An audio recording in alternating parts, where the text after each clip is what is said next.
అన్నమయ్య జిల్లా గాలివీడిలో ఎంపీడీఓ కార్యాలయం వద్ద ఉద్రిక్తత చోటు చేసుకుంది. ఎంపీపీ గది తాళాల విషయంలో అధికారులకు వైసీపీ నాయకులకు మధ్య ఘర్షణ తలెత్తింది.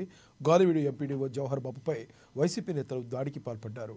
ఈ దాడిలో ఎంపీడీఓకు స్వల్ప గాయాలు కాగా ఆయనకు రాయచోటి ప్రభుత్వ ఆసుపత్రికి తరలించారు. ఘర్షణ విషయమై స్థలానికి చేరుకుని పోలీసులు విచారణ చేపట్టారు.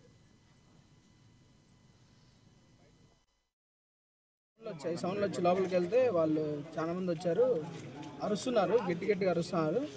తర్వాత నేను వెళ్ళిన తర్వాత ఇంకా కుర్చీలు ఎత్తుకొని విసిరేసారు. తర్వాత ఇష్టం వచ్చినట్టు మాట్లాడాడు. మళ్ళీ కొట్టేకొచ్చి 4-5 మంది ఫస్ట్ 4-5 మంది కొట్టేకొచ్చారు. వెనకాల 10 మంది దాకున్నారు, వచ్చి కొట్టారు. మా అద్దం పోతే నన్ను కొట్టారు. మళ్ళీ ఇంకో అతను ఉన్నాడు, అతన్ని కొట్టారు. తర్వాత ఈ అన్నవాళ్ళు వచ్చారు. ఈరోజు వచ్చారు. నేను పైకి వచ్చి మా పని నేను పని చేసుకుంటున్నాను. కానీ కింద ఎంబీ హౌస్లో ఓని సౌండ్, ఏం సౌండ్ అని కింద చూస్తే డోర్ వేశారు. ఎంబీ గారు బాగున్నారు. దాదాపు 30 మంది వచ్చింటారు. మళ్ళీ ఈయన జలాసుదర్శన్ రెడ్డి గారు, నల్లబట్ట వెంకటరెడ్డి, ఆ తర్వాత వచ్చేసి రామాంజల్ రెడ్డి, దాదాపు చెప్పలేము.